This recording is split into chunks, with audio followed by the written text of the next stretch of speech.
What's up guys? Welcome back to a new video.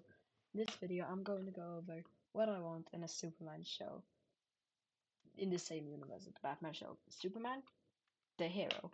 He's the peak of a hero. Season 1, you know how it all goes. Superman, I like how he's in the new Superman movie. Very stoic, he does protect everybody. He is a hero with heart. He's a protector, he's both the American way, he's a good hero. Lois Lane, I really like that she's not just a damsel in distress when she's actually can hold her own, and she's like a cool character, and she does like cool things. Like think of MJ in the Spider-Man games. She does very dangerous things. Clark, she knows Clark is Superman. Uh, she tells him you are doing too. She tells him you're doing too dangerous stuff, and she's like, no, I'm just doing what I'm supposed to. Jimmy Olsen is just a lovable guy. He's a friend to Superman. He's mostly in the background and sometimes solves mysteries or help out with getting information. He's really big in season 2, but we'll get to that. And he's just a lovable guy, and he's like in the Superman movie. He gets a lot of girls. Lex Luthor, he hates Superman. He doesn't hate Superman. He hates the feeling of Superman. A hero that everybody likes. A hero that can take care of everybody. Who's stupid ideas that? That's extremely stupid. Why is that? And he hates him. He's just a day one hater. Not one hater. And he's also a genius. And he doesn't do things himself. He makes people do it for him. He's a master manipulator. We got Metallo. A new guy that works as the Daily Planet. He's just a nice guy. He talks to Clark, like, oh, hello, guy. And then Clark realizes, why am I always feeling weak around this guy? It's like and then he stabs him, then he's accidentally grabs a pencil and he gets a mark on his arm. And it's like, wait, he has a kryptonite. He has kryptonite. And then we see he falls and we see him rip up his shirt and he doesn't say, oh, there's no skin, there's a shirt and he sees the kryptonite. So Lois sneakily takes it out of him. But then we got Bizarro, that is always dressed like this. He is a clone of Superman because Superman was able to defeat Metallo.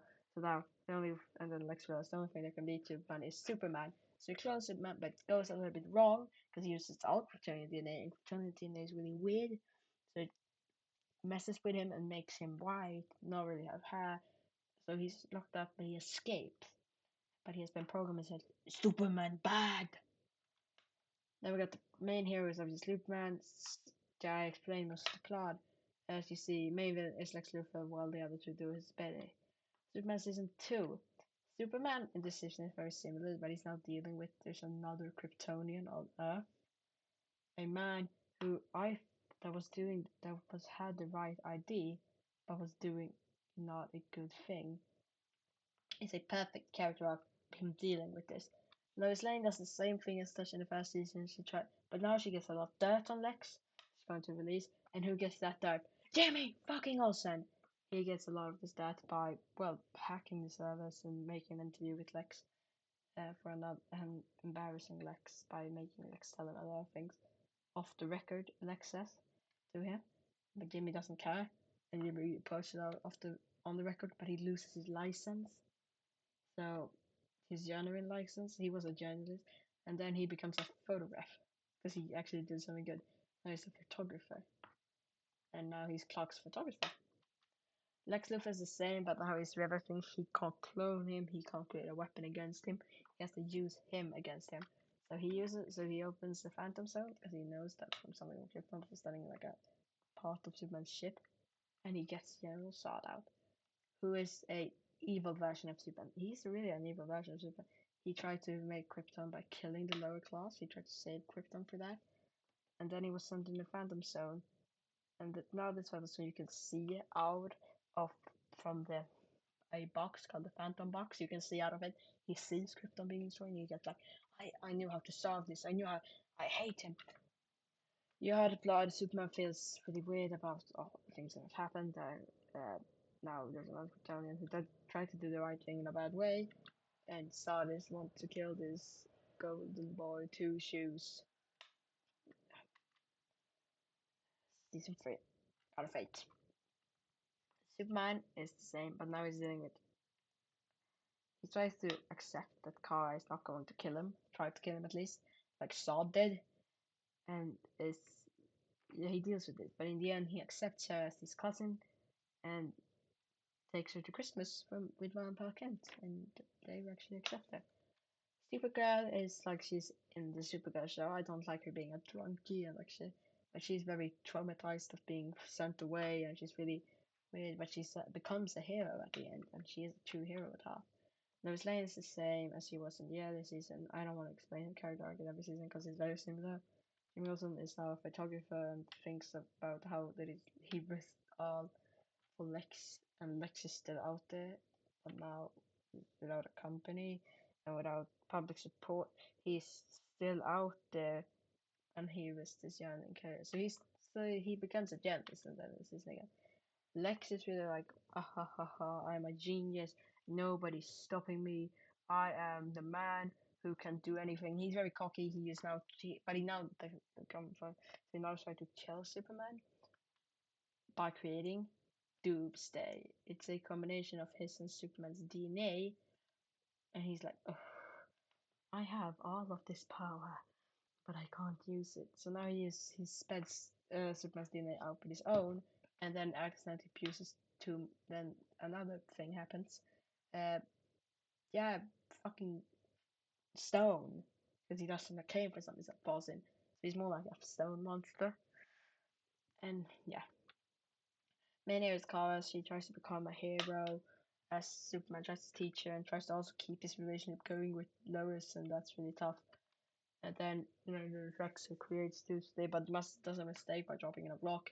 And then Doomsday is just programmed thanks to this little metal piece in his legs that he wants to kill Superman. That's his entire character arc. Yeah. Superman is now finally a hero. Not finally, but he's like true face of heroism. He's a part of the Justice League. He flies around, saves people. He helps out in every case he can. Supergirl has also become a recognizable face. She flies around, helps people. She's just a lovable. Lois Lane is now the world's most famous, not detective, reporter. She does a lot of cool things. Jimmy has now became a reporter again, but he likes being a photograph, so he stays like that. And then Superboy, and then Superman gets attacked by Superboy. Now a man of the spitting image of him, but in a different suit and with longer hair, trying to destroy him. And Lex creates him. So Lex creates Superboy with now his DNA and Superman's DNA, but in a perfect combination. But not really, because his fists are melting. That is not an effect of the suit. That is his hands.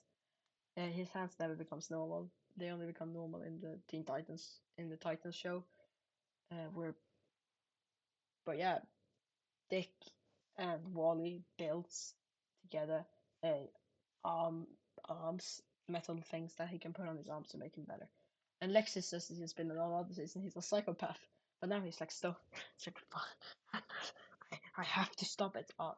And as he's yeah. And Superman doesn't come out. We never see him become a hero. We see him fly away, and Superman and Supergirl flies after, tries to stop him, and while Superman deals with, I have technically a son. How? Those he knows it. And Superboy realizes that he's doing the bad thing because Clark is always going to win in his mind. And he's like, I'm a hero. I'm a fucking hero. And Lex is like, no, you're a villain. No, you're doing the right thing. You're not a villain or a hero. You're Superman. Season 5. Superman is now dealing with his kind. Him and Lois are kind of raising a kid. Only like 5 years into the relationship. And they actually like it. They have a lovely time with this and Clark and training him, and Clark feels like an amazing dad, and he also is. Supergirl feels is like the cool aunt. She's slowly starting to lose herself, but she's still this her time in the capsule of when she flew off of Krypton, and she's like, no, no. So she's slowly started becoming more alcoholic. She flies to Red Sun Planet just to drink, and she's like, yeah. Superboy is now becoming a hero, a lovely hero. There he like follows in his dad's footsteps. Uh, and Lois is the same, and Yumi is also the same. And Lex in this season is now, I can't defeat him, let's defeat the entire team, and creates Parasite. That he copies Superboy's powers. Because Superboy flies faster, is physically stronger, and is better. He's better in every way. No, he does. He's not better, but he has stronger in some abilities, so he copies them.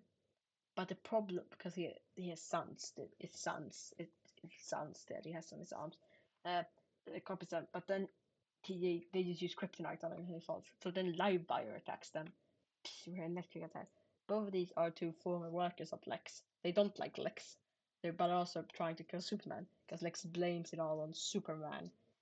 So they believe. And as you see, obviously the Superman squad is the main heroes on the side.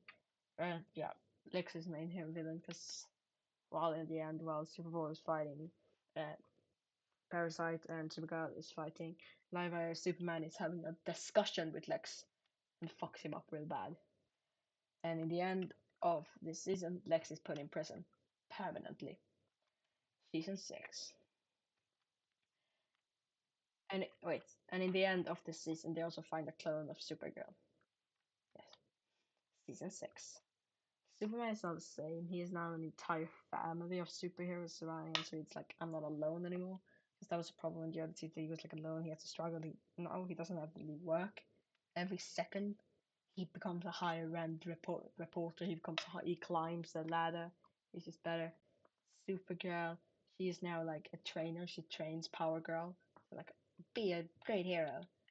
Superboy is Superboy. He's now actually a hero. He flies around. He has his friends in Superboy, and he's just a good guy basically. Power Girl is now introduced, and she's like clone, and she is like well flying and having the time of her life. She stops the crime and normal clothing and covers no and teaches her about secret identities. And then Power Girl is like, yeah, my secret identity. I'm not no human. I'm Power Girl. She never wants a secret identity. Never gets one. She's always Power Girl. Lois Lane in this season is now the top of Daily Flash. She's the chief. She like controls it. She's the main boss. And Jimmy Olsen is her assistant and the right hand man. And Manchester Black is probably seen as a hero, but he's like, you're doing everything wrong, Superman. You have to kill your villains. Why don't you do that? Like he is in the Superman in the film when he is there, and he's like, "Oh, you should kill your villains, Superman. We should. They are just gonna come back." But no, everybody deserves a second chance. And then when they hit Mr. Mixie, such as that was really funny. I'm out, and then they have to fight him, and they defeat him. Not defeat him, thanks to Superman asking his father, that also has dealt with Mr. Mixie. He's like, oh, just trick him. And they trick him into sending him permanently, locking him away in a prison cell in his own mind. He's lost. He's like floating around in space, basically. And as you saw, that was the plot. And these, obviously, the Superman family is very focused on these Lois Lane and Jimmy Olsen are very sidey. And as you see, because Mr. Mixie is really demanding, and I was just like excited. Season 7. Superman says he wasn't selected, but now accepted. He has an entire squad around him. He is a amazing reporter. He gets praised, he gets amazed, but he also deals. But something I forgot, really gets focused in this season. He has lost his best friend. Bruce Wayne is dead. His friend isn't alive anymore. He's dead. And Flash, that he also became a quick friend, now also became a close friend, is also dead. And it's all his fault for not being good enough or not defeating Darkseid quick enough. So they had to risk their lives when he could have done it. And Supergirl really becomes the main hero of Metropolis as Superman gets in a mental state of not being able to really handle himself. And Superboy tells Supergirl that he's like, I can help you. You don't have to do this on your own. I know Power Girl is inexperienced, but I've been here for years now. I can help you. And Power Girl is like, I'm actually also a hero, and she tries to help, but just fucks things up slowly, more and more. Lois Lane as she is in all seasons, and yeah, sure, she's really just lovable, like she's always is. Jimmy Olsen is now a really top high photograph, He's praised for his work every time. And Villain Lobo is now he's killed. He's like, I'm a hunter. And somebody's put something on you, Supergirl. Not Superman. Superman has to get up and help his help his cousin, one of his closest friend, to not die. So he helps. And also he also has to deal with this fucker. And he also just has to do this. And I'm thinking that Toyman is in the season, but he shows up for like 1 second and then show Power Girl is there and just Power Girl just knocks him out or like beats him nearly to death. So yeah, that's why she's really season 8, final season. Superman has now heard of something very description in the sky, War World. That he is now gone there to save that planet and fight the king to save them. Supergirl is there to liberate the people because she has actually was a champion of Warlord, but she did not get killed. She escaped. But Superboy is there because well, Superboy has to, but Superboy keeps it up in Metropolis. Nothing really bad happens in Metropolis. Power Girl is the same. She helps in Metropolis. And Lois Lane is in Metropolis wondering where her husband is because he didn't tell her. And Jimmy is like, where's my best friend? I really have to go. And Mongol is like a more mongoling man who just wants to control these people. There's no point of him not controlling them. They're his. They should be controlled by him. And as you see, the super family, and this only has one villain, Mongol, that just fights Avoda. This is really the end of the Superman cast. Thanks for watching. Hope you have a nice day, and please like and subscribe.